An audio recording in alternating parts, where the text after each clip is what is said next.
이게 오늘은 전도서 6장인데요. 전도서 6장의 핵심은 6장 6절이라고 생각이 됩니다.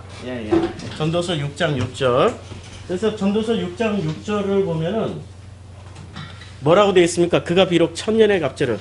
이제 전도서 6장인데 이 6장에 지금 6장 6절을 보면은 6장 6절이 이제 이렇게 이야기를 합니다. 그가 비록 천년의 갑절을 산다라 할지라도, 천년의 갑절이라는 말은 뭐 2000년 산다라는 얘기가 아니고 영원히 산다 할지라도, 영원히. 자, 우리가 꿈꾸는 이 영원이라는 단어가 드디어 전도서 6장 6절에 나왔어요. 영원히 살아도 이 사람이 행복하다고 그랬어요? 불행하다고 그랬어요? 6장 6절에서. 산다 할지라도 행복을 보지 못하면, 이 행복을 보지 못하면 마침내 다 한 곳으로 돌아가는 것뿐 아니냐. 다 한 곳으로 간다고 했어요. 한 곳이 행복한 곳일까요? 불행한 곳일까요? 문맥상으로 보면은 불행한 곳입니다. 왜 불행하게 될까요? 영원을 산다 할지라도, 천년의 갑절을 산다라는 말이 영원을 산다라는 말인데, 무엇을 경험하지 못하면, 행복을 보지 못하면, 행복을 보지 못한다. 이게 보지 못한다. 그러니까 경험하지 못한다. 맛보지 못한다. 경험하지 못하면은 불행한 한 곳으로 갈 뿐이다 라고 말하고 있습니다. 이 말이 이해가 되십니까? 어떻게 이해가 되죠? 영원이라는 것은, 자, 영원히 살 수 있는 곳은 어디죠? 죽음 이후죠. 죽음 이후인데, 죽음 이후에 불행한 그 한 곳으로 다 가게 될 뿐이다. 이 말을 우리는 이해를 잘해야 돼요. 자, 우리가 알고 있는 기본적인 그 기독교의 구원과는 어떤 거죠? 우리가 알고 있는 기본적인 기독교의 구원과는 예수 믿고 예수 이름 굳게 여기다 밑줄 쫙 긋고 굳게 붙잡고 예수 이름으로만 천국 간다. 이 영혼에 이른다. 라고 얘기를 하잖아요. 근데 문제가 생겼어요. 어떤 문제가 생기냐면, 예수라는 이름이 세계적으로 통일됐을까요? 다를까요? 예. 통일됐을까요? 다를까요? 일단 성경에 나와 있는 이 예수 이름은, 성경에 나와 있는 예수 이름은 예수가 맞을까요? 히브리어 아람어로는 뭐라고 불렀을까요? 이때 당시에 사람들은 예수아죠. 예수아는 여호수아에서 온 말이에요. 같은 말이에요. 여호수아. 자, 그 다음에 큰일 났어. 지금 벌써 예수아라고 불러야 돼, 예수라고 불러야 돼. 더더군다나 영미권으로 넘어가잖아요. 영어 쓰는 나라로 넘어가면 예수하고 전혀 상관없어. 뭐라고 불러요? 예수를 지저스 이름하고 제우스 이름하고 비교해봐요. 상당히 비슷하죠. 왜 지저스로 바꿨어? 예수를? 그쵸? 예수라고 영어로 쓰려면은 뭐 이렇게 써도 되고, 아니면은 뭐 어떻게 써야 될지 모르겠다. 좌우지간 예수 쓸 단어 되게 많은데 예수라고 안 쓰고 지저스라고 써버렸어요. 전혀 다르다.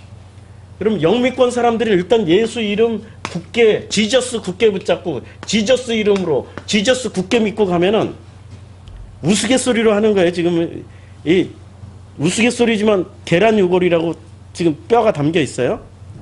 이 이름 붙잡고 하나님 앞에 딱 가서 지저스 했는데 하나님은 알아듣나? 못 알아듣지? 그쵸? 예수 이름 이거 바꾸면은 이단 된다 그러잖아요. 예수 이름 바꾸면 이단 된다 그러잖아요. 우리가 예수 이름 안 하고 예수 이름 안 부르고 다른 이름으로 우리가 설교를 하면 어떻게 돼요? 예수 이름 안 하고 야수 혹은 야소 혹은 뭐 여수 이렇게 하면은 여수 이름으로 이러면은 그거 기독교예요, 이단이에요? 이단이죠. 근데 여기 지저스라고 부르고 예수와라고 부르고 그러면 스페인어로는 또 뭐라고 부를까요? 스페인어로는 뭐라고 불러요? 이걸 발음을 어떻게 하죠? 스페인어로는 헤수스. 스페인 발음으로 이걸 해 발음이 나요. 헤수스 이러고 가.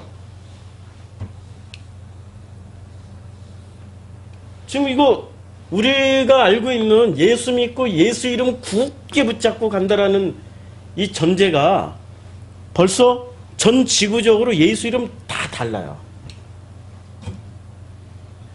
통일이 안 돼 있다니까요. 이것조차도. 자, 더더군다나 이게 심각한 사람들은 어떤 사람들이냐면 영미권 사람들이 심각합니다. 얼마나 심각한지 제가 아침에 새벽에 좀 일어나가지고 이 전도서 강의를 좀 준비하려고 아주 유명한 신학대학교 교수예요. 제가 밴드에다 링크를 걸어놨죠. 그분 강의를 쭉 듣고 있으니까 아 세상에 20분 동안 듣는데 못 듣겠더라고. 왜 못 듣겠냐면은 이 사람의 이름 자체가 도저히 못 듣겠는 거야. 우리는 아담과 뭐라고 불러요? 하와.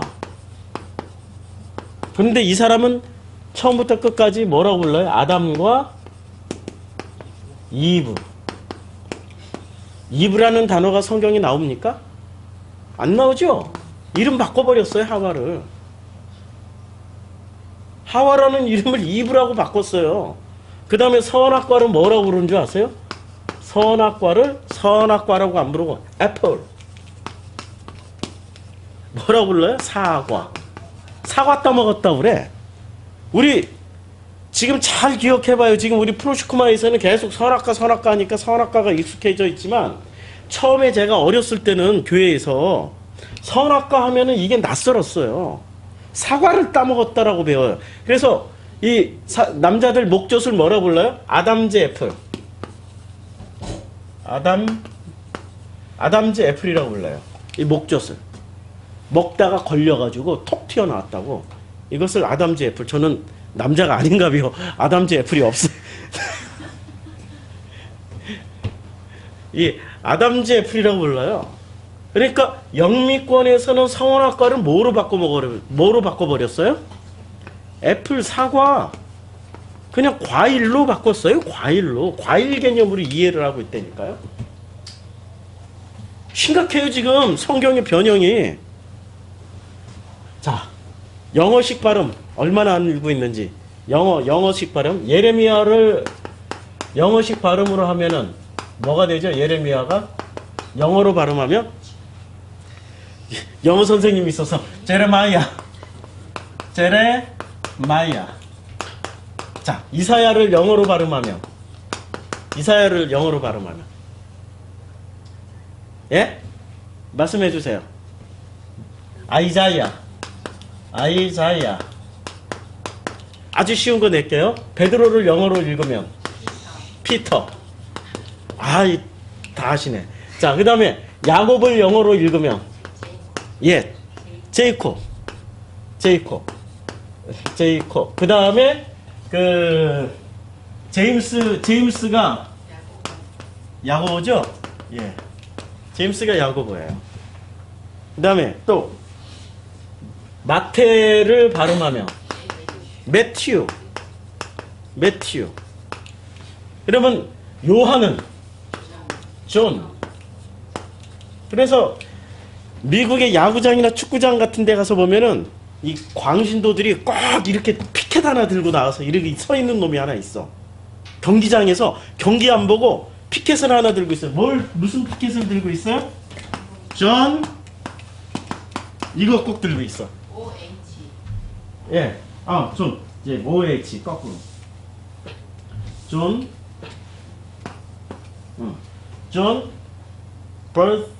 chapter 3, verse 16.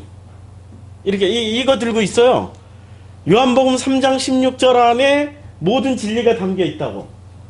요한복음 3장 16절에 하나님이 세상을 이처럼 사랑하사 독생자를 주셨으니 이는 저를 믿는 자마다 멸망치 않고 구원을 얻게 하려 하심이다. 이것만 읽으면 구원받는다라고 생각하고 꼭 광신도들이 들고 있어. 야구 보고 축구 보러 온 게 아니야. 이 사람은 전도하러 왔어요. 대단한 사명을 가지신 분들이 미국 영미문화권에 있는데 이게 요한이 아니고 뭐라고 읽어요? 존. 이름 다 바꿔버렸어요. 영미문화권에서는. 그럼 우리의 신학은 어디서 온 거죠?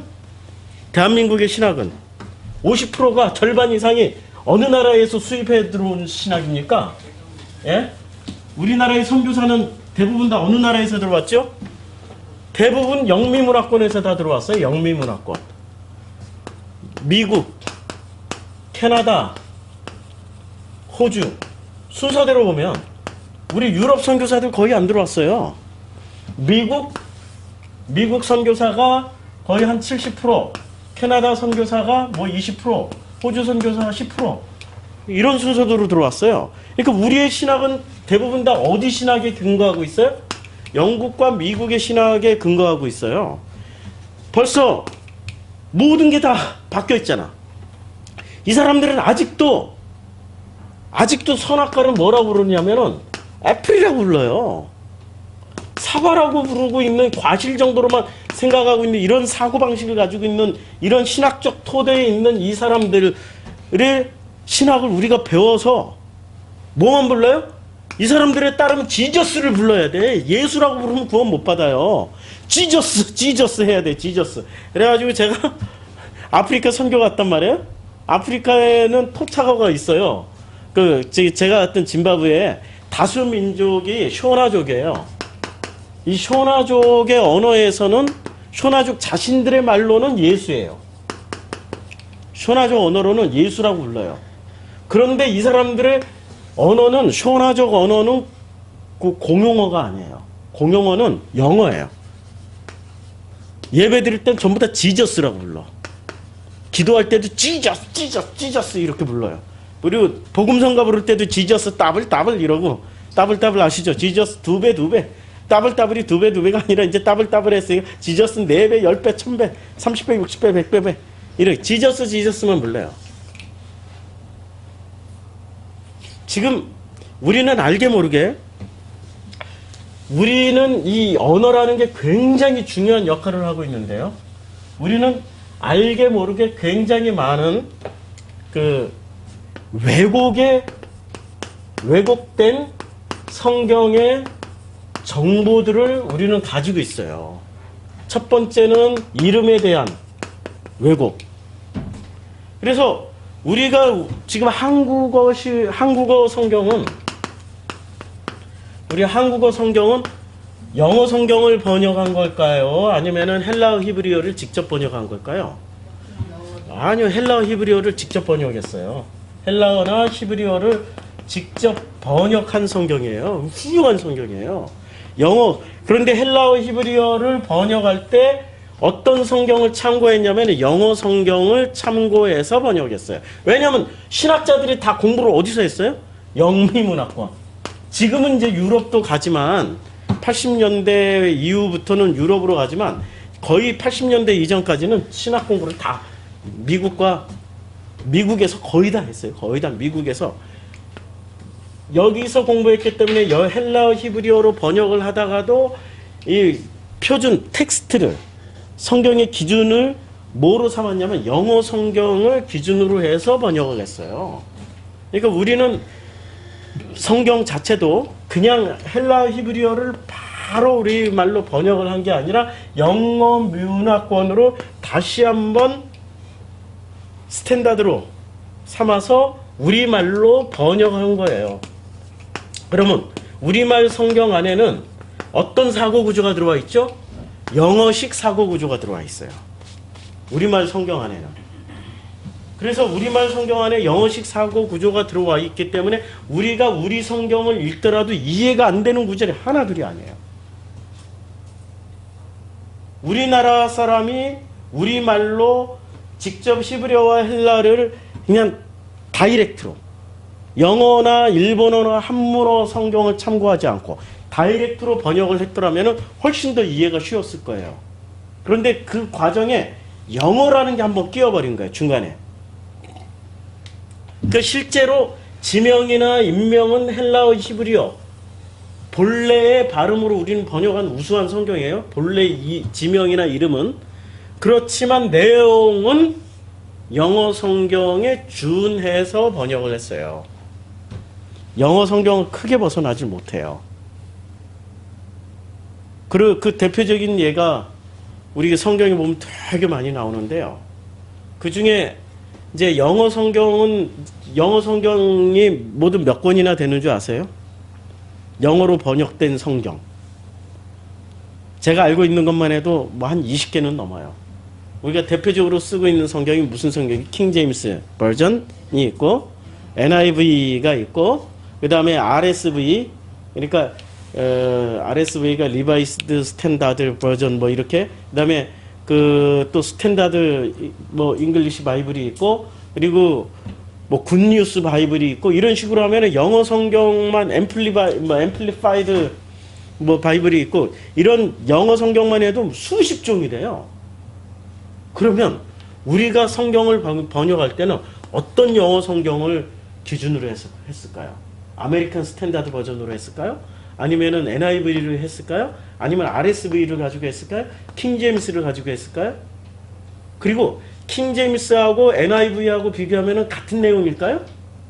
아메리칸 스탠다드 바이블하고 그 다음에 킹 제임스하고 비교해 보면 같은 내용일까요?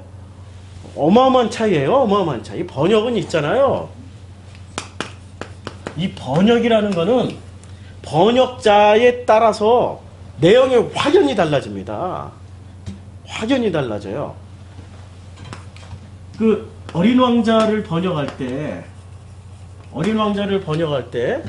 이 번역에 이제 최초로 나온 번역이 있단 말이에요. 이게 한 뭐 몇 년도에 나왔는지 모르겠는데 이 최초로 나온 번역에 반기를 들고 나오는 이정소라는 이런 또 번역자가 있으세요. 제 페이스북 친구예요. 이분이 어린 왕자를 불어로 다시 번역을 하는데 완전히 다른 내용이 돼버려요. 완전히 다른 내용이 돼요.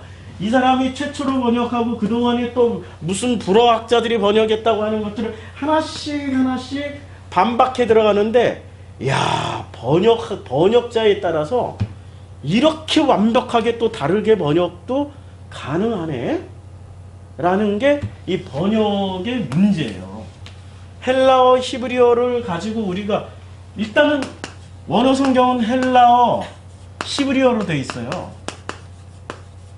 근데 이 헬라어 히브리어를 우리가 번역을 바로 다이렉트로 우리말로 번역하는 것도 문제지만 요 사이에 이 오류를 없애기 위해서 영어 성경을 참조한 것도 대단한 문제예요. 대단한 문제라니까요. 그러면 성경을 왜 영어 성경을 참조 안 하고 우리말로 다이렉트로 번역을 왜 못했을까? 왜 못했죠? 번역하는 신학자들이 자신감이 없어요.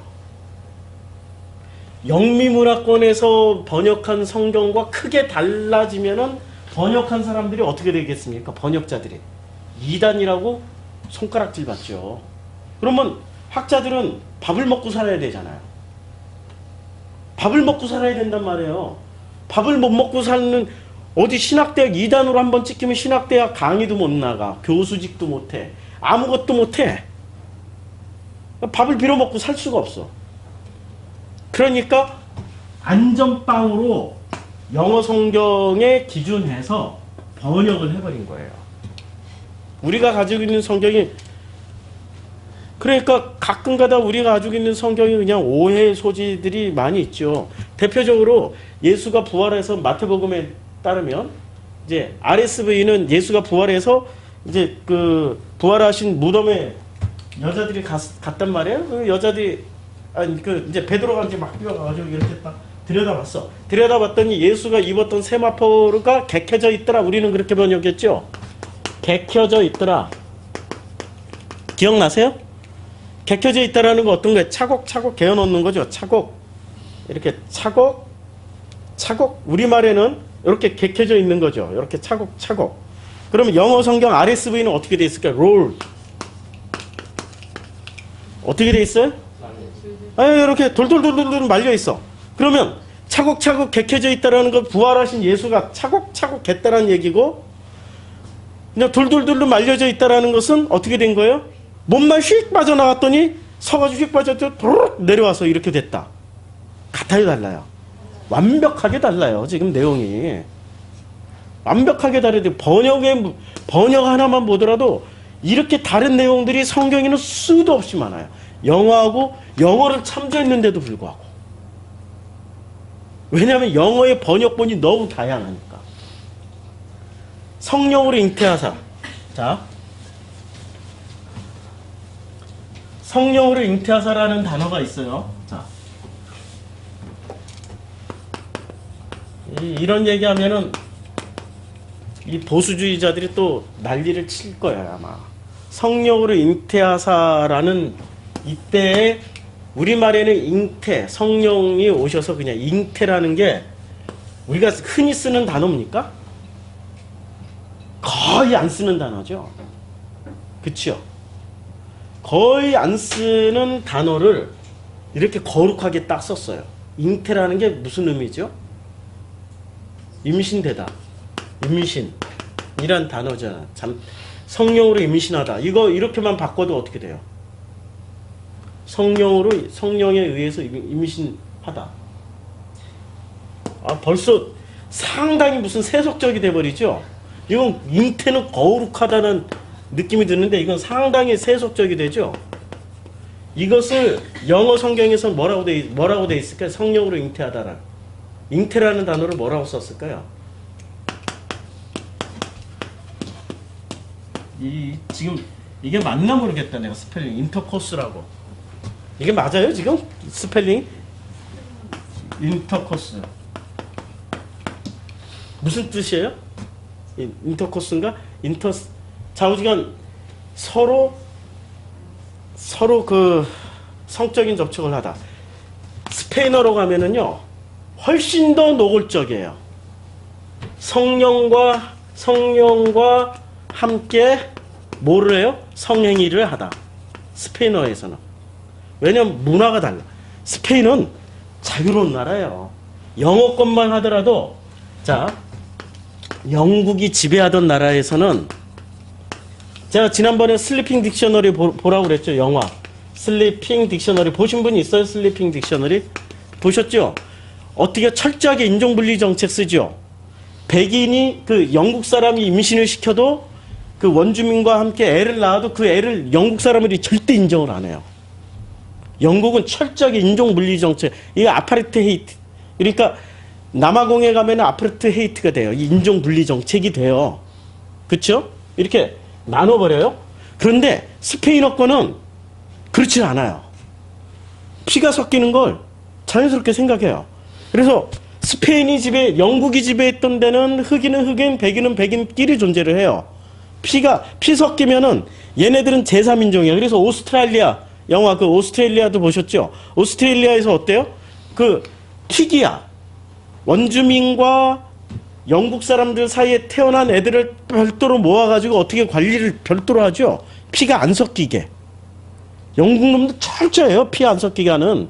자기네들이 순수 혈통을 지키기 위해서가 아니라 피가 섞이면은 나중에 통치하는데 곤란한 일이 생겨요. 정이 들어가니까, 지자식이니까 어떻게 그것을 짐승 노예처럼 부려먹을 수 있겠어요. 그렇죠? 이 영국 놈들은 그런 사고방식을 가지고 있기 때문에 절대로 섞질 않아요. 그러니까 여기서는 성이라는 단어를 철저하게 금기시해요. 이걸 피가 섞이지 않게 하기 위해서. 그런데 스페인만 하더라도 스페인이 지배했던 나라에는 반드시 뭐가 대세입니까? 혼혈인들이 대세야. 스페인이 지배했던 남미에는 신종 인류가 태어납니다. 메스티종. 그 다음에 또 종류가 2개가 있는데 우리 세계사 시간에 공부 안 했나요? 제가 하나는 기억이 안 나요.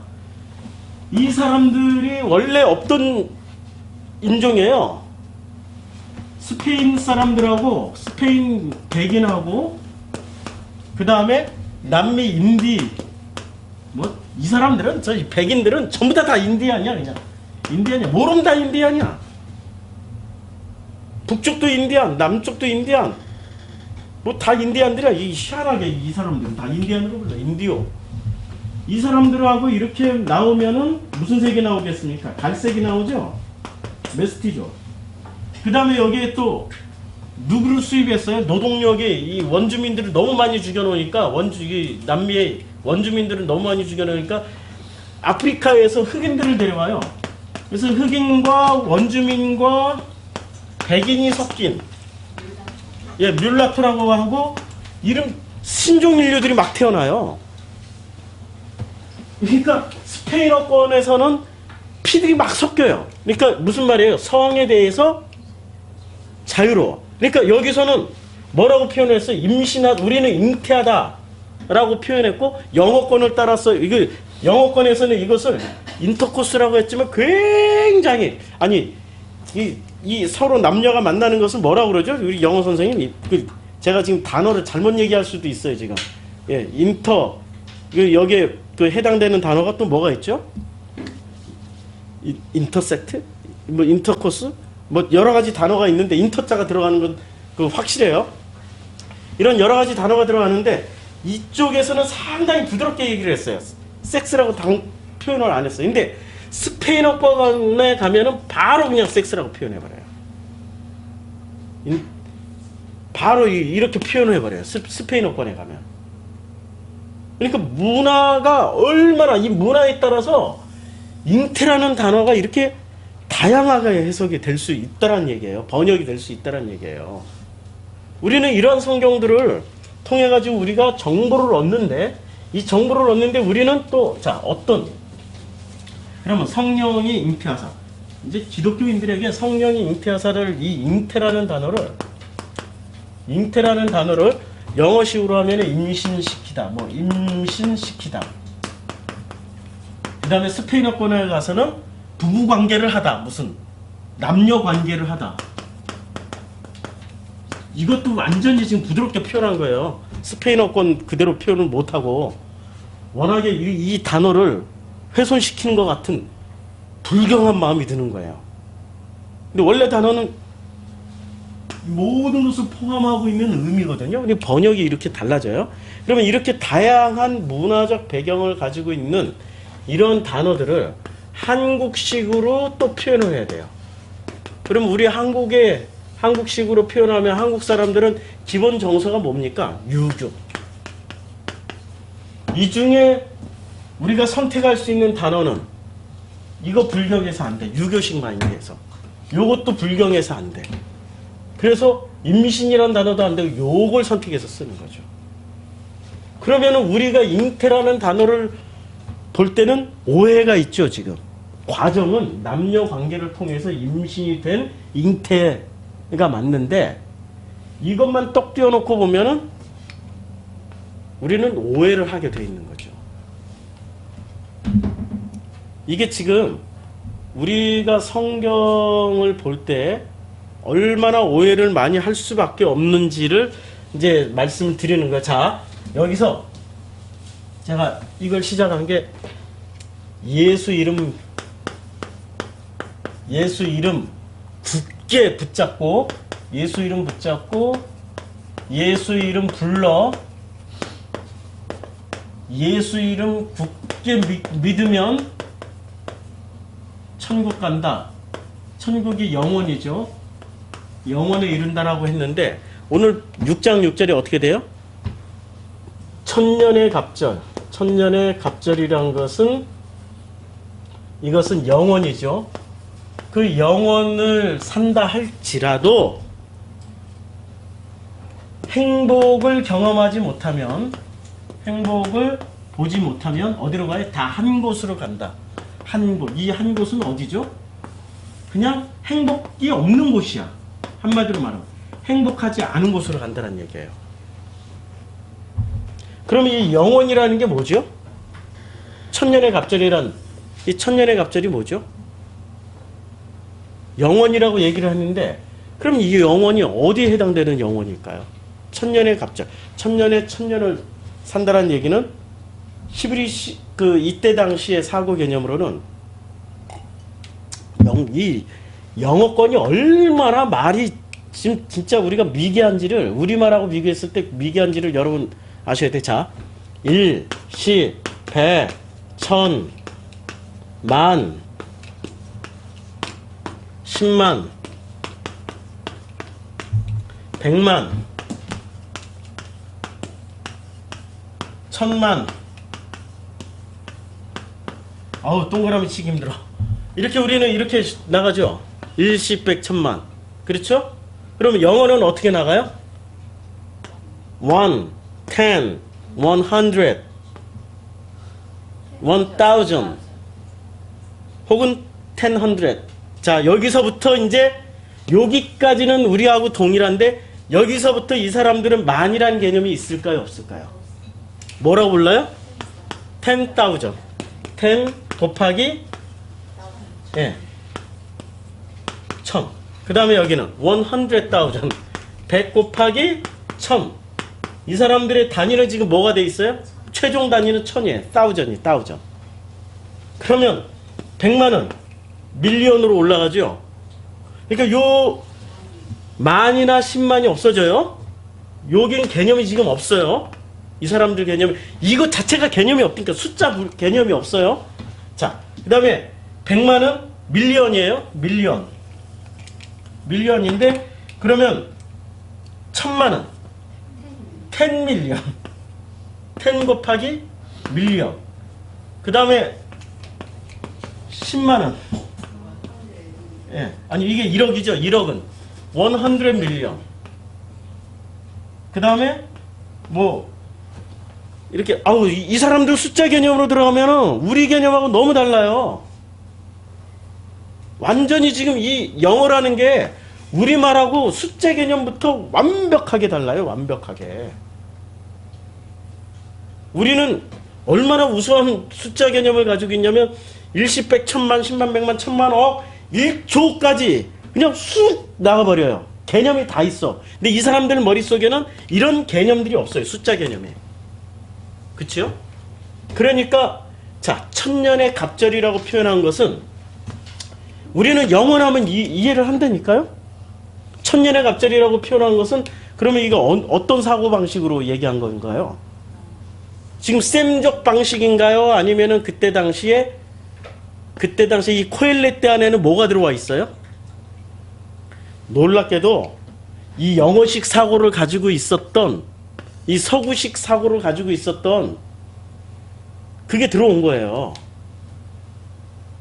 이 서구식 사고가 여기 들어왔다니까. 지금하고 달라요, 같아요. 지금하고 똑같은 상황이었어요. 이 코엘렛대 안에 상당 부분 서구식 사고방식이 들어왔기 때문에 영혼이라고 표현을 안 하고 뭐라고 표현을 했어요? 천년의 갑절이라고. 그럼 이 문장 안에도 지금 이 문장 안에 천년의 갑절을 산다 할지라도 이렇게 이야기를 했을 때 이 문장 안에는 상당한 사상투쟁이 있는 거예요. 상당한 어떤 그 내용을 가지고 싸우고 있는 거예요. 이해가 되죠? 여기까지요. 예. 자, 그 다음에 행복이라는 단어. 행복을 보지 못하면 마침내 다한 곳으로 돌아가는 것뿐 아니냐. 자, 우리가 살면서 행복 경험해보지 못한 사람이 있나요? 우리가 살면서 행복을 경험해보지 못한 사람들 있을까요? 없을까요? 한 명도 없죠. 다들 다 행복을 경험했다고 하죠. 그런데 행복의 내용을 한번 보자고요. 지금 이 전도서 저자가 말을 하는 게 행복이 뭐냐라는 것을 지금 던져주는 거예요. 지금 이 천년의 갑절이라고 생각하고 있는 이게 지금 의도적으로 이렇게 생각해요. 천년의 갑절이라고 생각하는 사람들의 행복의 기준은 뭘까요? 영원이라고 생각하고 있는 사람들의 행복의 기준과 천년의 갑절이라고 생각하고 있는 사람들의 행복의 기준은 동일할까요? 다를까요? 예? 사고방식에 있어서 기준이 다르겠죠. 천년의 갑절이라고 생각하고 있는 사람들의 행복의 기준은, 자, 천년의 갑절이라는 건 1000 곱하기 1000이죠. 이 사람들은 지금 행복이 지금 자기가 살고 있는 단위를 뭐로 생각해요? 구체적으로 나눴단 말이에요. 무엇으로? 숫자로. 자, 행복의 기준이 천년의 갑절을 사는 사람들은 행복의 기준이 뭘까요? 숫자. 어린 왕자에 나오잖아요. 숫자. 일평생 조그만 별에서 카운트만 하고 사는 사람이 있단 말이에요. 어떤 어른은 일평생 회계만 보다가 가는 사람, 그 사람은 그게 행복인 줄 알고 살아요. 어떤 사람은 계속 불만 끄고 다녀, 화산에. 그걸 행복으로 알고 살아요. 어린 왕자에서 던져주는 행복의 각각의 조건이 있단 말이에요.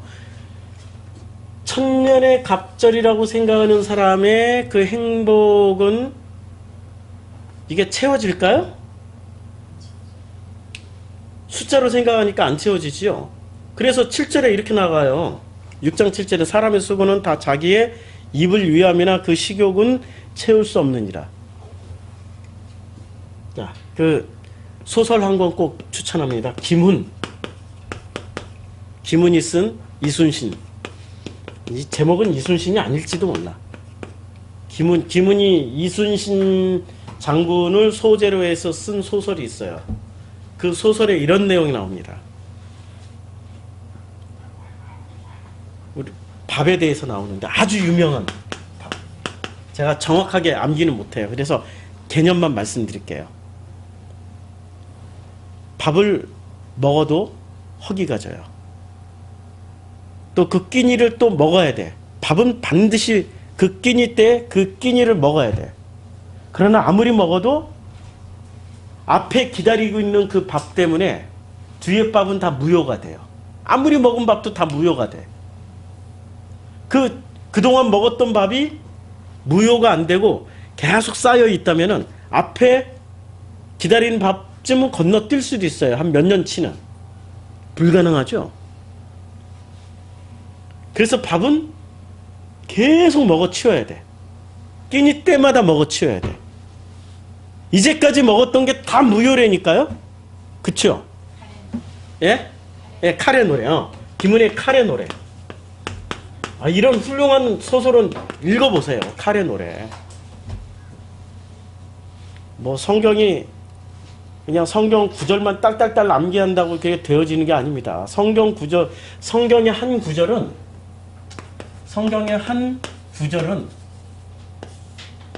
이것을 물에다 불리면요, 책이 몇만 권이 나와야 되고, 영화로 치면은 영화 몇천 편이 나오는 거고, 드라마로 풀어내면은 드라마 수억 개가 나옵니다. 그러니 이 한 구절을 이해하기 위해서는 우리가 읽어야 될 소설과 영화가 얼마나 많아요. 그걸 다 보고 읽고 하는 재미도 있잖아요. 즐거움도. 누리세요. 그걸 누리세요. 더디 가더라도 천천히 가는 것을 선택해서 누려보세요.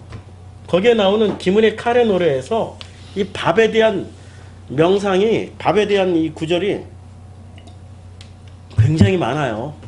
자, 사람의 수고는 다 자기 입을 위함이니 그 식욕을 채울 수 없느니라. 무슨 얘기예요? 천년의 갑절을 아무리 이 숫자로 다 채운다고 해도 이게 채워진다는 얘기입니까? 절대 안 채워진다는 얘기예요. 절대 안 채워져요. 무엇으로, 행복이라는 것을 우리는 뭐로 채우려고 그랬어요? 숫자로 채우려고 그랬잖아요. 돈이 얼마 있으면 행복해. 로또 당첨되면 행복해. 우린 전부 다 숫자로 행복을 계산하고 있단 말이에요. 근데 성경에서 말하는 행복은 숫자로 채워지는 행복이던가요? 아니죠. 천년의 갑절의 본질은 뭐예요? 영원인 것처럼. 성경에서 말하는 행복의 본질은 뭐죠? 예? 성경에서 말하는 행복의 본질. 오늘 우리 밴드에 그 임태승 성도님이 글을 올리신 거 읽어보신 분 계세요? 행복의 본질이 뭐죠? 그분이 표현을 너무 잘하셨어요. 뭐라고 표현했습니까? 뭐라고 표현했어요? 행복의 본질을? 여기 띄워놨는지 모르겠다. 한번 볼까요? 행복의 본질을 이렇게 표현을 하고 있어요. 아버지가 아닌 다른 것에 의지하고 있을 때 그는 언젠가 쓰러지고 말 것이다. 행복한 사람은 삶의 어려움 속에서도 아버지께 신뢰를 행복의 기본은 아버지께 신뢰를 두는 거예요. 누구에게? 아버지께. 육신의 아버지라도 신뢰를 하고 있는 아버지 밑에서 살고 있는 사람은 어떤 일이 오더라도 불행하지가 않아요. 그 아버지가 끝까지 책임을 지실 거니까. 자, 이 세상에서 복을 누리는 자는 현세의 행복으로 가득 채워져 영원한 축복을 찾지 않을 것이다. 그래, 행복을 지금 나누고 있죠? 천년의 갑절의 행복과 영원의 행복을 지금 나누고 있단 말이에요. 영원의 행복의 조건은 아버지를 신뢰하는 것부터 시작하는 거예요. 천년의 갑절의 행복은 뭐로 시작해요? 숫자로 시작한다니까요. 아무리 채워도 안 채워져. 아무리 먹어도 허기진 그 밥처럼 그냥 밥이야, 밥. 밥은 아무리 먹어도 도로 배고프다니까. 이전에 내가 50년 동안 먹었던 밥이 아무런 효력을 발생을 하지 못해요. 아무런 힘을 쓰질 못해요. 앞으로 50년 동안 책임을 못 져준다니까. 또 밥은 먹어야 돼. 지금 6장 7절에서 바로 얘기한 것처럼. 자, 그들이 모세와 예언자들의 경고에 귀를 기울이지 않았다면 예수님의 말씀도 믿지 않았을 것이다. 그러니까 이 행복의 기준은 뭐라고 생각합니까? 아버지를 신뢰하는 거예요. 그 신뢰함부터 시작해서 신뢰함으로 인해서 아버지와 내가 뗄래야 뗄 수 없는 관계가 될 때 그때부터 뭐가 시작돼요? 행복이 시작되는 거예요. 그러면 천년의 갑절을 살았더라도 행복을 경험하지 못했더라면 다 한 곳으로 가요. 이 아버지를 신뢰하는 그 행복을 가져본 사람은 몇 명이나 되겠습니까? 아버지를 또 신뢰를 해. 어떤 사람은 왜 신뢰하냐고 물어보면 조지 뮬러의 기도가 내게서 이루어졌기 때문에 신뢰한다고. 그러면 조지 뮬러의 기도는 뭐를 채운 거예요? 영혼을 채운 거예요? 천년의 갑절을 채운 거예요? 천년의 갑절을 채운 기도밖에 안 된다니까. 그것은 진짜 아버지를 신뢰하는 게 아니라 천년의 갑절, 밥을 먹여주는 그 아버지를 신뢰하는 거라니까. 근데 그 아버지가 밥을 안 먹여주면 그 사람은 어떻게 돼요? 굶어 죽어요. 이제까지 50평생을 밥을 처먹었어도 그 밥이 아무런 효력이 없다니까요.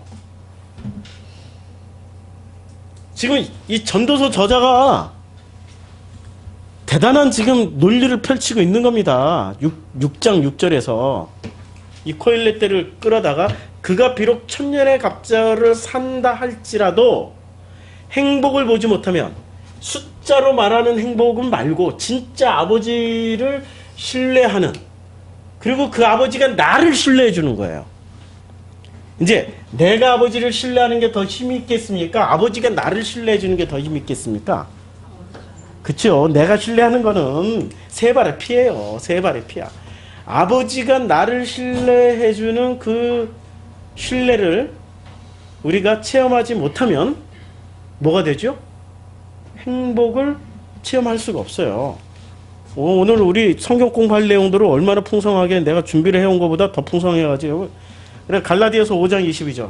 이것도 지금 읽어보는데요. 자, 오직 성령의 열매는 사랑과 희락과 화평과 오래 참음과 자비와 양성과 충성과 온유와 절제니 이 같은 것을 금지할 법이 없느니라. 자, 여기서 그 성령이 주는 열매라는 게 뭐죠? 성령의 열매는 푸뉴마의 열매는, 자, 성령이라고 쓰려면은 뭐라고 써야 되죠? 성령이라고 쓰려면은 제가 이 푸뉴마 용법을 수시로 말씀드리잖아요. 푸뉴마는 중립지대예요. 이게 마음이죠. 마음으로도 번역돼요. 근데 이 마음이 성령이 되려면은 성령에는 뭐가 붙어야 돼요? 하기오스 성령이 되려면은 하기오스 플러스 푸뉴마가 되면은 이거는 뭐가 돼요? 성령.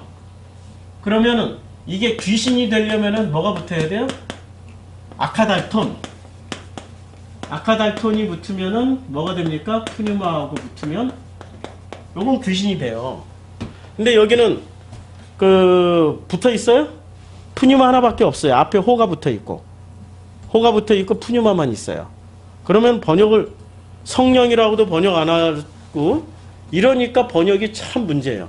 그냥 마음이라고 번역을 해도 되는 거죠. 근데 그 마음이야. 호가 붙어가지고. 어떤 마음이에요? 그 마음. 그 마음.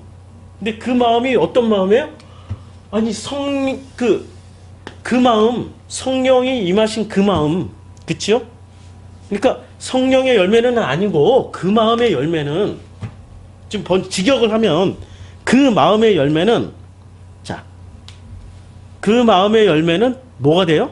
성령이 임하시는 그 마음의 열매는 사랑과 희락과 자비와 양성과 온유와 절제와 충성 뭐 이런 거라고 그랬는데 내용을 한번 봅시다. 이제 사랑, 아가페. 이제 사랑이라고 이제 아가페라고 했고 희락이란 단어를 오늘 또 이렇게 오셔서 말씀해 주신 분이 있어가지고 저도 이렇게 생각을 못했는데 또 풍부하게 자료를 주셔서 희락이 카라라는 단어란 말이에요. 희락. 이게 희락이란 단어가 헬라어로 카라인데 이 카라를 보면은 무슨 뜻입니까? 카라가 유쾌함 또 은은한 기쁨 이렇게 돼 있단 말이에요. 그런데 이 단어가 어디서 왔냐면은 5463에서 왔다고 했죠. 5463을 한번 검색해 볼게요. 63에서 왔는데 5463에 가니까 카이로에서 온 말이에요. 카이로는 어떤 뜻이에요? 은은히 행복하다. 은은히 행복하다. 그러니까 희락이라는 단어가 우리는 희락이 어떤 느낌으로 이해를 하죠? 희락? 기쁨이 하하하하하하 막 이렇게 그래가지고 은사 집회하는 데 가면은 신사도주의나 은사 집회하는 데 가서 보면은 희락의 영이 임했다 그러면 하면서 떼굴떼굴 구른 사람을 보고 뭐라 그래? 희락의 영이 있다 그러는데 원어 카라는 그런 의미가 아니고 우리 마음 가운데 끊임없이 샘솟듯이 공급되는 가득 채워지는 그런 형태가 희락이라는 단어로 번역이 된 거예요. 카라는. 이 카라라는 단어는 우리 걸그룹 카라 말고 이 카라라는 단어는 샘물과 같이 끊임없이 공급됨으로 말해서 넉넉하게 채워지는 부족함이 없는 기쁨이에요. 그런데 이것을 숫자로 이해하지 말고 이렇게 이해하면 확실하게 이해. 이 카라는 언제 오냐? 아버지의 신뢰로, 나의 신뢰가 아니고 아버지의 신뢰로 말미암아서 아버지가 끊임없이 나를 믿어주시는 그 믿음으로 아버지가 나를 신뢰해 주는데 아버지가 나를 확실하게 믿어주는데 부족함이 있나요? 시편 23편 내 여호와는 나의 목자시니 내게 부족함이 없으리로다. 그 구절이 딱 카라예요. 그게 희락이야. 여호와는 나의 목자시니 내게 부족함이 없으리로다. 그 수준이 카라. 이것이 채워진 사람은 무엇이 경험이 되는 거예요? 그게 행복이라니까. 그것 자체가 행복이라고 지금 말하는 거예요. 행복의 근원은 뭐냐면 아버지가 나를 신뢰해 주시고 그 신뢰가 끊임없이 내 속에서 믿음으로 표현되는 서로 상호 신뢰로 표현돼서 내 생에 어떠한 상황이 발생하더라도 어떠한 상황이 행복이든 불행이든 이 세상은 행복이나 불행을 뭐로 판단해? 숫자로 판단하지만 그러나 나에게 이 숫자가 부족할지라도 마이너스를 치더라도 숫자가 플러스를 올리더라도 언제나 나를 신뢰해주는 그분으로 말미암아서 나는 넉넉한 상태가 그게 카라, 희락, 행복이라는 뜻이에요. 자, 그래서 이게 오늘 그 천년의 갑절을 산다라는 이 구절을 이해를 해야 6장 전체를 이해할 수 있어요. 이게 터닝 포인트예요, 지금. 요거를 이해를 해야 6장 전체, 전도서 6장 전체의 말씀을 이해할 수 있어서 지금 이 1강까지는 이걸 가지고 계속 이야기를 하는데요. 자, 천년의 갑절을 산다 할지라도 그가 비록 천년의 갑절을 산다 할지라도 행복을 보지 못하면, 이 행복은 어떤 행복이었어요? 아버지가 나를 신뢰해주는 그 신뢰로 말미암아서, 그 믿음으로 말미암아서 나는 샘물처럼 솟아나는 그 감사와 기쁨이 나의 행복이 되는 거예요. 숫자로 채워지는 행복이 아니에요. 그거는 밥과 같은 거야. 이전에 50년을 먹었던 60년을 먹었던, 앞으로 또 한 끼니만 오면은 이전에 먹었던 몇십 년 동안 먹었던 밥은 다 무효야. 도로 또 먹어야 되는 그런 행복이 아니라니까요. 넉넉하게 나오는 가득 채워진 그게 아니에요. 그 밥 먹을 때만 행복해. 아우 맛있어, 아우 행복해. 하지만 뒤돌아서고 나면은 또 먹어야 돼. 그런데 지금 말하고 있는 행복은 어떤 행복이에요? 아버지가 나를 신뢰해주는 그 영원으로 가는 행복이에요. 영원한 행복이야. 그 행복을 보지 못하면 마침내 다 한 곳으로 돌아가는 것뿐이라. 그렇죠? 지금 여기서는 영원이라는 기준이 벌써 달라요. 그 다음에 행복이라는 기준을 우리는 어떻게 가지고 있느냐. 그 다음에 다 한 곳이 어디냐. 지금 종교에서 말하는 천국은 어떤 곳입니까? 종교에서 말하는 천국은 극락이요. 극락과 다르지 않죠?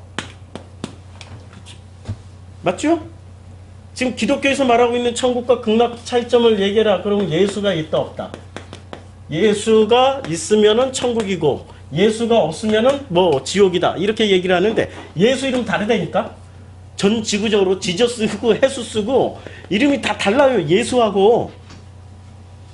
이것만 붙잡으면 안 되니까 내용물을 붙잡으라니까요. 이름 가운데 있는 이름에는 내용물이 담겨져 있어요. 그 내용물을 붙잡아야지 이름만 붙잡아서는 낭패 볼 수 있다. 우리 이제까지 왜곡의 역사를 계속 공부를 했단 말이에요. 왜곡. 얼마나 왜곡돼서 여기까지 오게 됐는지.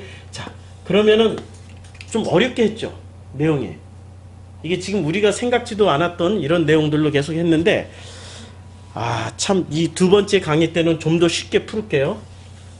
이거를 이해를 해야 우리가 가지고 있는 이 개념들이 얼마나 왜곡되었는지를 알아야 우리가 비로소 남들이 다 가는, 다 한 곳이야. 남들이 다 가는 그 한 곳으로 가지 아니하고 어디로 간다는 얘기예요? 아버지 품으로 가는 거죠. 그게 영원한 행복이라니까요. 그게 영원한 행복이에요. 자, 6장 1절 읽고 이제 좀 쉬었다가 다시 하죠. 6장 1절에 내가 헤아려서 한 가지 불행한 일이, 여기서 행복과 불행을 얘기하죠. 불행이 뭡니까? 행복하지 않은 거죠. 그러면 행복은 뭐죠? 아버지와 하나 되지 않은 것. 아버지가 나를 신뢰하고 내가 아버지를 신뢰하지 않는 것. 그렇죠? 그게 불행이에요. 그러니까 한 가지 불행은 한 가지야 지금. 불행이라는 게 우리는 종류가 얼마나 많아요. 불행이란 종류가 얼마나 많아요. 자식 잘못되는 것도 불행, 죽는 것도 불행, 아픈 것도 불행. 우리는 불행의 종류가 너무너무 많아.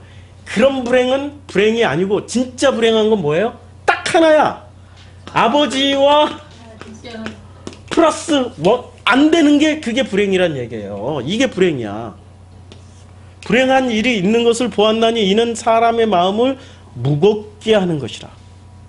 아버지와 하나가 되지 않은 사람은 늘 뭐를 해도 무거워. 끼니 때 가면 또 배가 고픈 것처럼 또 허기 가죠. 우리 인생이 그렇게 살지 않았어요? 제가 그렇게 살았다니까요. 이 복음을 알기 전까지는 어떻게 살았어요? 계속 허기졌어. 이건 아닌데 너머에 뭐가 있는 것 같은데 그 너머에 있는 게 뭐지? 건너편에 있는 게 뭐지? 계속 허기졌어요. 채워지지 않으니까. 밥과 같은 거라. 밥만 많이 처먹었던 거야. 밥만 아구아구 50평생 처먹었던 거야. 그런데 사람이 떡으로만 살 것이 아니요? 뭐로 산다고 했어요? 그렇죠. 밥으로만 살 것이 아니라 하나님 입에서 나오는 그 말씀, 그 본질이신 그 복음으로 딱 채워지고 나니까 이제 더 이상 허기진 게 없어요. 이제는 모든 것에 감사하고, 두려운 게 죽음이 정말 두렵지 않아요?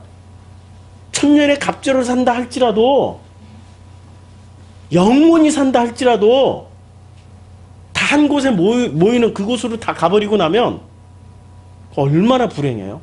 그렇죠? 그런데 천년의 갑절을 안 살아도 돼. 아버지와 하나 되면은 그건 중요한 문제가 안 돼요. 이미 다 넉넉하게 채워졌고 또 영원히 그분이 나를 신뢰하실 거기 때문에. 지금 6장 전체는 그 얘기를 하고 있는 겁니다. 6장 전체는 행복이 뭐냐, 불행이 뭐냐. 이것을 종류별로 세분화했는데 아주 심플해요. 이 기본을 알고 나면은 6장 전체를 읽어나가는데 다 이게 풀린다는 얘기예요. 여기까지 하고 이제 그 12시 10분까지 이제 나누시고 그리고 2강 하겠습니다. 우리 시작하기 전에 김훈의 그 카레 노래에서 나오는 이 밥이라는 그 본문을 좀 찾았는데요. 제가 한번 읽어볼 테니까 잘 한번 눈으로도 따라서 읽으시고 귀로도 한번 들어보세요. 끼니는 어김없이 돌아왔다. 지나간 모든 끼니는 닥쳐올 단 한 끼니 앞에 무효했다. 먹은 끼니나 먹지 못한 끼니나 지나간 끼니는 닥쳐올 끼니를 해결할 수 없었다. 끼니는 시간과도 같았다. 무수한 끼니들이 대열을 지어 다가오고 있었지만 지나간 모든 끼니들은 단절되어 있었다. 굶더라도 다가오는 끼니를 피할 수는 없었다. 끼니는 파도처럼 정확하고 쉴 새 없이 밀어닥쳤다. 끼니를 건너뛰어 앞당길 수도 없었고 옆으로 밀쳐낼 수도 없었다. 끼니는 새로운 시간에 밀물로 달려드는 것이어서 사람이 거기에 개입할 수 없었다. 먹든 굶든 간에 다만 속수무책에 몸을 내맡길 뿐이었다. 끼니는 칼로 베어지지 않았고 총포로 조준되지 않았다. 그리고 또 다른 본문에서 그의 겨울의 밥은 무참했다. 끼니는 계속 돌아왔고 나는 먹었다. 나는 말없이 먹었다. 경상 해안 쪽에 백성의 군량을 빼앗은 적의 군량은 쌓여 있었다. 그리고 또 끼니에 대해서 요게 또 새로 써놓은 글이 있는데요. 요걸 한번 또 읽어볼게요. 글씨가 작아서 잘 안 보이시겠죠? 그래도 밥. 그의 겨울에 헤아릴 수 없이 많은 격군과 사부들이 병들어 죽고 굶어 죽었다. 나는 굶어 죽지 않았다. 나는 수군 통제사였다. 나는 먹었다. 부황든 부하들이 굶어 죽어가는 수영에서 나는 끼니 때마다 먹었다. 죽은 부하들의 시체를 수백 구를 묻던 날 저녁에도 나는 먹었다. 밥이 참 비참하죠? 그렇죠? 이렇게 김훈의 소설에서 보면 김훈은 이 밥을 참 많이 이야기를 했어요. 그 끼니에 대해서. 이 끼니가 무엇을 상징하나요? 우리가 추구했던 그 행복의 우리는 결국엔 밥을 먹기 위해서 부정부패를 저지르고 밥을 먹기 위해서 일을 하고 밥을 먹기 위해서 공부하고 끼니를 채우기 위해서 자식들을 닥달하잖아요. 공부하라고 그러잖아요. 예? 밥 끼니 좀 잘 챙겨 먹으라고 유학도 보내고 공부 좀 더 하라고 그러고. 그런데 그것은 그 끼니는 아무리 먹어도 채울 수 없는 끼니라는 얘기예요. 이제까지 먹었던 끼니 다 무효하고 단 한 끼니 앞에 다 무너지잖아요. 이제까지 먹었던 끼니가. 그게 지금 전도서 6장에서 말하고 있는 행복이라는 거예요. 사람들이 겉의 행복. 행복이 두 가지가 있는데요. 지금 이 전도서 6장에서 말하고 있는 보이는 겉사람의 행복이 있어요. 겉사람의 행복이 있고 그 다음에 속사람의 행복이 있다라는 거예요. 이제 이 1강에서 했던 걸 요약을 해드리는 거예요. 요약하고 그 다음에 이 6장을 하나씩 읽어나가면은 그냥 읽어나가도 다 이해가 될 거예요. 겉사람의 행복은 끼니 채우는 거예요. 그냥 끼니. 예, 끼니 채우는 거야. 끼니를 밥을 많이 소유하고 있으면 되게 행복한 사람이야. 그러니까 주님이 뭐라고 그래요? 오늘날 우리에게 일용할 양식을 그러니까 일용할 양식만 있으면 되는데 일용할 양식이 아니라 인간만 유일하게 뭐를 해요? 끼니를 쌓아놓고 산다니까요? 사자는 끼니를 쌓아놓나요? 쌓아놔봐야 썩어. 독수리한테 뺏기고 하이에나한테 뺏겨. 그냥 먹고 배부르면 사자는 뒹굴뒹굴 굴러요. 옆에 사람이 가도 안 물어. 사자는 배부르면 누구도 안 건드려. 사람이 오거나 뭐 사슴이 와도 사슴이 옆에서 실실 걸어 다녀도 사자는 건드리지도 않아요. 이사야에서 이렇게 말씀하고 있죠. 그 독사굴에 어린이가 손 놓고 장난쳐도 물지 않고 어린 양과 사자들이 함께 뛰노는, 이게 바로 무슨 조건이에요? 천국의 조건이란 말이에요. 뭐가 채워진 거예요? 그 사자들에겐 끼니가 채워졌으니 옆에서 어린 양이 있어도 장난치는 거지 처먹지가 않는다니까. 근데 그게 육체의 끼니만 채워줘도 사슴이나 어린 양하고 친구가 돼요. 근데 이게 속사람의 끼니까지 다 채워졌으면 완전히 친구가 되겠죠. 그렇죠? 그러니까 이 겉사람의 행복은 끼니인데 이게 무엇을 채우는 거냐면은 떡으로 채우는 거예요. 떡. 사람이 떡으로만 살 것처럼 보여. 이 떡에 집착하는 사람들이 있잖아요. 요번에 다 들통났잖아. 요번에 그냥 지난 10월 달부터 시작해가지고 떡으로만 살 것 같은 그 무리들을 최순실 하나 뽑아냈더니 고구마 줄기처럼 우르르 다 쏟아져 나오는데 아직 덜 뽑혀 나왔어. 이거 아직 그냥 1000분의 1도 안 나왔어. 1000분의 1도. 이거 다 뽑아내서 다 털어보면은 다 떡이야. 붙잡고 있는 게 떡이었어요. 그들 중에 상당수가 기독교인이라는 것이 자괴감이 들죠. 진짜. 이러려고 내가 목사했나 뭐 싶을 정도로 자괴감이 들어요. 떡만 채우려고 하는 종교인들이 다 거기로 붙었어요. 어떻게 하다 종교의 가치관이 겉사람의 행복, 겉사람의 양식에만 집중해서 사는 이런 메시지로 바뀌어버렸을까. 안타까운 거죠. 우리는 겉사람을 추구하는 종교가 아니라 속사람의 양식으로 속사람의 끼니를 채워주는 그런 복음을 이야기해야 된다는 거죠. 그럼 속사람의 양식과 속사람의 끼니는 뭐로 해결돼요? 떡으로만 살 것이 아니요 하나님의 입으로부터 나오는 모든 말씀으로 채우는데, 이 말씀의 핵심은 뭡니까? 서로 신뢰를 해야 돼요. 아버지가 말할 때 아들이 신뢰할 때 그걸 받아들이고, 아들이 말하는 것을 아버지가 신뢰해서 받아줄 때 이게 서로 끼니가 채워지는 거죠. 만족스러운 거죠. 그렇죠? 그렇지 않으면은 절대 채워질 수가 없어요. 근데 우리는 이제까지 겉사람의 행복만을 위해서 살아왔던, 겉사람의 행복만을 위해서 살아왔던 참으로 어리석은 존재였구나라고 이야기해주는 성경의 전도서 6장입니다. 이게 바로 불행이다. 겉사람의 양식만 위해서 살았던 것이 불행이고, 속사람의 양식을 위해서 사는 사람이 행복한 사람이다. 그래서 해바라기 노래인가요? 그대는 행복한 사람?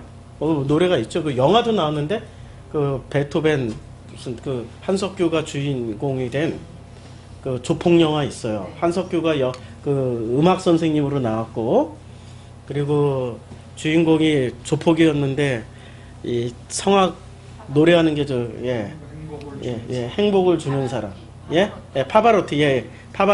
파바로티라는 영화. 그 행복을 주는 사람. 그대 행복을 주는 사람. 근데 노래를 너무 못해서. 하고 싶은데 저는 그걸 참 못하고 태어났어요. 감사해요. 그것까지 그러면 제가 목회 안 하고 이 바람피로 돌아다니지. 제가 제일 좋아하는 걸로 꼭 무기를 써먹게 돼 있으니까. 감사해요. 그래서. 예, 맞습니다. 아유, 역시 내가 못하니까 그 잘하는 사람 짝으로 붙여주셔서 참 만족해요. 자, 진짜 행복은 뭐냐 이거예요. 진짜 행복에 대한 이야기를 하는 게 지금 6장 1절부터 시작되는데, 아까 6장 1절 했죠. 6장 2절.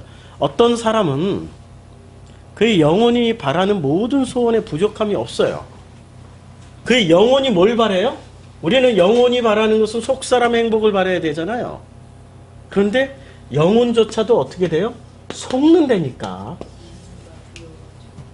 영혼도 속아요. 이 영혼이 뭐예요? 우리가 이제까지 푸뉴마를 영혼으로 번역한 거겠죠. 푸뉴마를. 그럼 이 마음은 중립지대예요. 뭐가 담겨야 돼요? 푸뉴마 아카달톤이 담기든 푸뉴마 하기오스가 담기든 하기오스가 담기면 성령이 되고 아카달톤이 담기면 귀신이 되는 거죠. 근데 이 영혼이 바라는 모든 소원, 이 소원이 도대체 어떤 소원을 가지고 있나 한번 따라가 볼까요?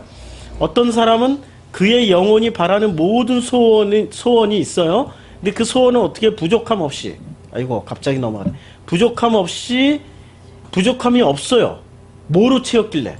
재물과 부요와 존귀를 하나님께 받았으나, 다 받았어. 그러니까 뭘 채우라고? 속사람을 채울 수 있는 것을 다 받았으나 하나님께서 그가 그것을 누리도록 허락하지 아니하셨으므로 다른 사람이 누리나니 이걸 받았는데 뭘 누려요? 아니 이걸 누리라니까 지금 누리라고 주셨는데, 신뢰를 누리라고 주셨는데 이 사람 지금 어떤 짓을 하고 있는 거예요? 엉뚱한 짓을 하고 있다니까. 겉사람의 것을 계속 추구하고 있어요. 지금 여기서 보니까 저 같은 과로 태어나신 분이 몇 명 계세요. 저는 있잖아요, 돈 벌 수 있는 기회가 무지 많았어요. 분당에 우리 아버지랑 합치기 전에 분당에 우리 아버지 아파트가 2억 할 때였어요. 2억. 그거 팔고 우리랑 합쳤어요. 그게 25년 전 이야기예요. 그때 2억이었는데 아파트 팔고 2년 지나니까 얼마로 올랐는 줄 아세요? 예? 아니요. 10억으로 올랐어요. 10억. 그 다음에 또 얼마로 올랐는지 20억으로 올랐어요. 그러니까 돈이 나를 안 따라다녀. 그리고 그 2억 가지고 부천에다 연립주택 34평짜리를 하나 샀어요. 아버지 돈하고 합쳐가지고. 그때 8,500 주고 샀거든요. 근데 아버지 돌아가시고 나서 그걸 또 팔았어요. 그때 8,500 주고 사고 8,500 주고 팔았어요. 팔고 났더니 얼마로 오른 줄 아세요? 그 땅의 뒤에가 다 논밭이었는데 구청 들어오고 무슨 뭐 5종 구청 들어오고 뭐 하면서 8,500짜리가 얼마 됐는 줄 아세요? 4억. 돈이 나를 안 따라다닌다니까. 그것을 행복으로 알고 그것을 목표로 삼았으면 기어코 어떻게든지 그렇게 하죠. 그래서 결국엔 소원풀이 했어요. 오피스텔 6채를 가졌어. 부천 송내역 걸어서 5분 역세권에다가 드디어 6채를 오피스텔 가졌어요. 행복한 줄 알죠? 아, 저는 그게 행복한 게 아니더라고요. 불편해. 세금 내고 뭐 이런 게 너무 불편해. 세금은 둘째치고 의료보험만 그때 27만 원씩 나갔어요. 그 6채 가지고 있으니까 혼자 사는데도 의료보험만 27만 원, 매달 27만 원을 내봐요. 27만 원에 그거 뭐 각종 세금 다 내고 나면 1년에 뭐 꽤 몇백만 원, 그 의료보험까지 다 합치면은 굉장히 큰 돈이 세금, 의료보험 뭐 이런 걸로 다 나갔어요. 그게 불편해. 희한하게 그게 만족함이 없어요. 그리고 애초에 포기했어. 야, 나는 이게 물질을 피해가는 사람이지만 또 굶어 죽지는 않는구나. 그래가지고 진짜 내가 행복할 수 있는 게 뭔가라고 생각을 해보니까 행복은 나를 찾는 거예요. 내가 누군지를, 나라는 어떤 존재인지를, 그걸 알아가는 게 진짜 행복이라는 생각을 하고 공부를 하기 시작한 거죠. 성경은 어려서부터 해왔단 말이에요. 신학대학까지 다녔고 목사까지 했어요. 그런데 안 해본 공부가 있었더라는 거죠. 나를 알아가려고 하니까 그때의 수준으로 기독교에서는 나를 가르쳐주질 않았어요. 그러니 그 갈급하고 공허하고 허기진 끼니를 어디서 채워요?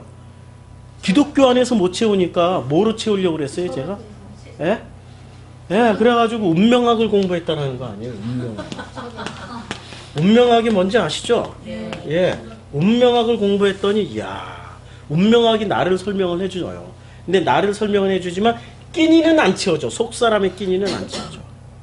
데이터만 줘. 정보만 주지. 이게 기본적으로 이 하나님과 나를 신뢰하는 관계로 만들어주지 못해요. 데이터만 줄 뿐이에요. 예? 언제 뭐 풀리고 언제 뭐가 하고 뭐 이런 거는 얘기를 할지 몰라도 본질적인 끼니는 그 양식은 못 줘요. 계속 허기지는 거죠.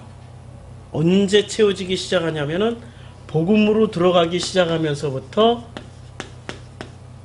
돈을 이제는 괜찮아. 그 10억 놓쳤어도 돼. 그 지금은 20억이지만 20억 놓쳤어도 돼. 지금 4억짜리 그거 다 놓쳤어도 돼. 오피스텔 그 6채 다 팔아가지고 아프리카 그 짐바브웨에서 몽땅 다 쓰고 왔어도 돼. 이제는 그런 것에 대한 미련이 없어요. 하나도 없다니까요. 이제는 그냥 배고프면 이 겉사람의 양식이 고프면 고픈 대로 있으면 있는 대로 그냥 일용할 양식으로 만족해요. 오늘 일용할 양식이 있으면 감사. 없어도 감사. 아니 없어도 감사해요. 그냥 굶으면 그까이 거 하나님이 부르시나 보다 이러고 가는 거죠. 자꾸 그런 얘기하니까 주변에서도 불안해가지고 있잖아. 이렇게 복음 전하다가 갑자기 가면은 다들 이렇게 그 쇼크를 받았던 분들이 더러더러 계시잖아요. 그러니까 목사님은 건강하셔야 된다고 이렇게 가끔 전화 주시거나 문자를 주시는 분들이 절대 돌아가시면 안 된다고 막 이러고 오래 살으시라고 이런 분들이 있어요. 근데 그런 분들의 마음은 제가 접수는 했지만 그러나 그냥 일용할 양식이야. 일용할 목숨이야. 그냥 계속 있게 하면 가는 거고 부르면 가는 거고 그건 뭐 대단한 거라고. 이 땅에서 우리는 영원히 천년의 갑절을 산다 한들 이 겉사람의 끼니만 채우고 가면은 무슨 소용이 있어요. 그 우리가 천년의 양식을 먹었어도 천년의 끼니를 채웠어도 다가오는 단 한 끼니 앞에 무너지고 말 것인데 기가 막힌 표현이죠. 다가오는 한 끼니 앞에 무너지고 말아요. 아무것도 아니에요. 그런데 속사람의 양식, 그 하나님과의 신뢰의 관계에서 먹게 되는 그 영원한 양식은 우리를 만족하게 해주시고 행복하게 해주세요. 그래서 3절에 이렇게 얘기를 해요. 사람이 비록 100명의 자녀를 낳고 또 장수하여 사는 날이 많을지라도 지금 이게 최고의 행복의 조건이에요. 그의 영혼은 그러한 행복으로 100명의 자녀를 낳는다. 이게 권력 없이 됩니까? 이게 돈 없이 되겠습니까? 100명의 자녀라는 이 말에는 권력과 돈이 다 포함되어 있는 내용이죠. 권력과 돈 없이 어떻게 100명의 자녀를 낳고 키우고 먹이고 입히고 할 수 있겠어요? 100명의 자녀를 낳으려면 마누라가 몇 명인데 그 마누라를 다 얻으려면 돈이 권력이 있어야 되는 거죠. 못생겨도 상관없어. 남자는 권력과 돈만 있으면은 다 거느릴 수 있거든요. 근데 100명의 자녀를 낳고 또 장수하여 사는 날이 많을지라도 그의 영혼은 그러한 행복으로 만족. 그러한 행복이라고 그랬어요. 이제까지 우리는 추구했던 행복이 그러한 행복이었어. 겉사람의 행복이었어요. 행복으로 만족하지 못하고 또 그가 안장되지 못하면은 나는 이르기를 낙태된 자가 그보다 낫다 하나니 이제 낙태된 자는 헛되이 왔다가 어둠 중에 감에 그의 이름이 어둠에 덮이네. 낙태된 자가 뭐죠? 왜 이런 말을 했을까요?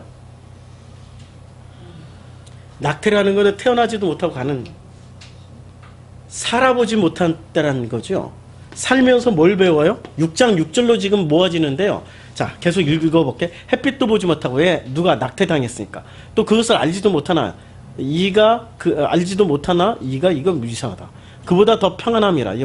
이거 잘못 옮겼어. 타이핑을. 그렇죠? 자, 예, 낙태된 자가 예. 자, 예. 아, 그렇죠. 그래서 6장 6절에 모아지잖아요. 그가 비록 천년의 갑절을 낙태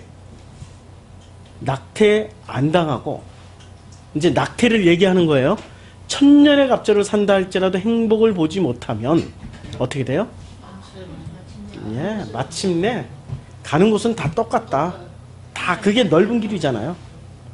그래서 6장 7절 사람의 수고는 다 자기의 입을 위함이나 그 식욕은 채울 수 없느니라.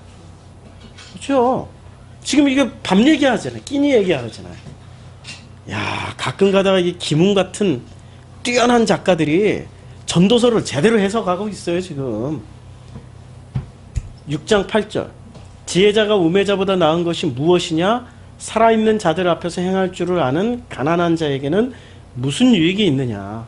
지혜자가 우매자보다 나은 것이 무엇이냐? 그래서 성경에서 말하는 지혜자는 어떤 사람들입니까? 복음을 알고 있는 사람들. 성경에서 우매자라고 하면 복음을 모르는 사람들. 잠언에서 내내 이야기하잖아요. 지혜자. 잠언은 세 가지로 얘기를 해요. 잠언은 세 가지로 이야기를 하는데 어떻게 이야기합니까?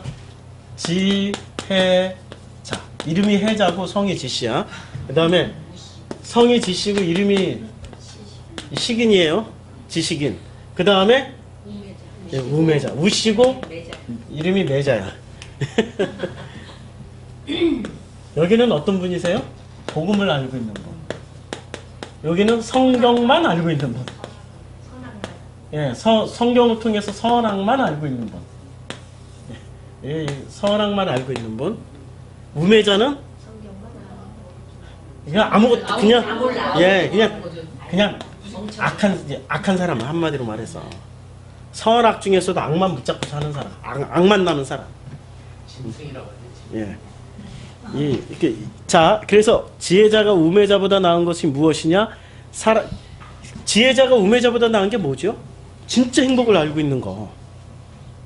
우매자가 성공할까요? 이 땅에서 지혜자가 성공할까요? 우매자가 성공. 그렇죠. 악만 남았기 때문에 악착같이 돈을 번다니까요. 악착같이 끼니를 챙겨가요. 지혜자는 이런 우매자가 돈 빌면 어떻게 해요? 그럼 가져가. 다 뺏겨야지. 우매자하고 지혜자하고 싸우면 누가 이겨요? 우매자가 이 땅에서는 우매자가 이기게 돼 있어요. 칼 들고 다니니까. 그냥 지혜자는 다 줘야 돼. 가져가세요. 손해를 보지만 누가 우리를 신뢰해줘요? 하나님. 예, 아버지가 신뢰를 해줘요. 안 굶어 죽는다니까? 굶어 죽을 것 같은데 안 굶어 죽어요. 제가 전에 한번 간증했죠. 최기라 사모님, 지금은 사모님 되셔가지고 복음성가 레코드 취입하기 전에 우리나라에 복음성가가 없었을 때, 복음성가라는 개념 자체가 없었을 때 이분이 미팔군에서 노래하다가 내가 하나님 믿었으니까 이제는 세상 노래 안 하고 주님 노래만 하겠다 하고 클럽을 안 나갔어요. 미팔군을 안 나갔더니 어떻게 돼요? 끼니가 떨어졌어. 겉사람이 끼니가 떨어졌어. 그냥 일주일을 넘게 8일째를 굶식하다가 이게 비몽사몽 왔다 갔다 할 거 아니에요. 비몽사몽 왔다 갔다 할 때 비몽사몽 그때 주님이 그러셨대. 비몽사몽 중에 이제는 너는 내 노래를 해라 해가지고 그 허기진 배를 움켜잡고 자기가 아는 오빠, 기타 치는 오빠 찾아가가지고 오빠한테 내가 이제 이게 레코드를 하나 만들려고 그러는데 오빠가 도와줘 해가지고 없는 돈에 그 오빠가 뭐 빚을 내고 어쩌고 저쩌고 해가지고 신체 사이즈 그때 당시에 CD 가지고 웅웅웅 하면서 하늘 가는 밝은 길이 무슨 뭐 우물가의 여인처럼 이런 걸 했는데 굶은 상태에서 밥도 한 끼니 안 먹고 그냥 불러버린 거예요. 근데 그게 대박 터져가지고 평생 먹고 살 돈은 한 방에 다 벌었다는 거 아니야. 그러면 기존의 종교는 어디에다 포인트 맞춰요? 평생 먹고 살 돈을 한 방에 다 벌었다. 아, 참. 예, 거기에 포인트 맞춰서 그거 간증하러 다니시다가 도로 망했어, 이분. 조심해야 돼요. 우리가 포인트를 어디다 찍느냐에 따라서 언제나 걸려 넘어져요. 언제나. 그러니까 지금은 몰라요. 근데 그냥 우여곡절, 인생은 이렇게 되니까. 우여곡절이 있으니까. 자, 그래서 제가 이분 그때 최초에 녹음했던 그걸 뛰어넘는 복음성가 못 들어봤어요. 아직도 못 들어봤어요. 그 절절한, 야, 참 꼭 들어보세요. 그 인터넷에서 찾으면 있어요. 예, 인터넷에서 찾으면. 자, 그러면 지혜자가 우매자보다 나은 것이 무엇이냐 할 때 우리 속사람의 양식을 취한 거예요. 살아있는 자들 앞에서 행할 줄을 아는 가난한 자에게 무슨 유익이 있느냐? 눈으로 보는 것이 마음으로 공상하는 것보다 나으니 이것도 헛되이. 눈으로 보는 것이 마음으로 공상하는 것보다 나으니 이것도, 그러니까 눈으로 보는 것이 다 뭐예요? 헛되어 바람을 잡는 것이로다. 그렇죠? 이 문장이 너무 어렵게 번역이 됐는데 간단해. 눈으로 보는 것이 헛되어 바람을 잡는 것이다. 마음으로 잡아야지 눈으로 잡아서는 안 된다라는 거죠. 이미 있는 것은 무엇이든지 오래전부터 그의 이름이 이미 불린 바 되었고, 이미 있는 거 우리가 끼니를 찾고 뭐하고 다 이미 수없이 많은 사람들이 다 찾았던 거, 사람이 무엇인지도 이미 안바되었나니 사람 끼니 먹고 그냥 양식 채우다 가는 거야. 밥 실컷 겉사람 양식 실컷 먹다가 끼니 다 채우면 가는 거예요. 우리말에 그래서 뛰어난 말이 많잖아요. 우리말은, 자, 우리말에 뛰어난 말들. 제일 먼저 우리는 사람을 만나면 뭐부터 물어봅니까? 식사하셨어요? 네. 그리고 같이 사는 사람들을 식구, 밥을 같이 먹는 사람들, 그 다음에 우리는 그 밥에 관련된 인사말이나 밥에 관련된 말이 무지 많죠. 그렇죠? 우리는 이게 입구자잖아요. 이게 입이잖아. 입은 입은 반드시 뭐를 해야 돼요? 먹는 입이죠. 이게 말하는 입보다는 먼저 우리는 먹는 입이에요. 우리는 말하는 이 입이라는 건 말하기 기능이 있고 먹는 기능이 있는데 우리는 솔직한 민족이에요. 뭐부터 챙겨요? 먹는 것부터. 먹는 것부터 챙기는데 우리는 이 먹는 기능을 가지고 와가지고 여기서 오해를 했어요. 겉사람의 양식 채우는 걸로. 근데 우리는 뭐부터 채워야 돼요? 속사람의 양식인데 내가 채우나요? 하나님이 채워주셨나 이미? 채워주셨죠. 우리를 신뢰하고 있다니까요? 신뢰하고 있는 것을 내가 믿기만 하면 돼. 신뢰하고 있어요. 우리를 신뢰하고 있어요. 왜냐하면 아버지의 아들이니까. 근데 우리는 그게 안 믿어지는 것 뿐이야. 그러니까 안 믿어지니까 겉사람의 양식 잔뜩 채워서 그걸 아구아구 처먹다 가는 것 뿐이에요.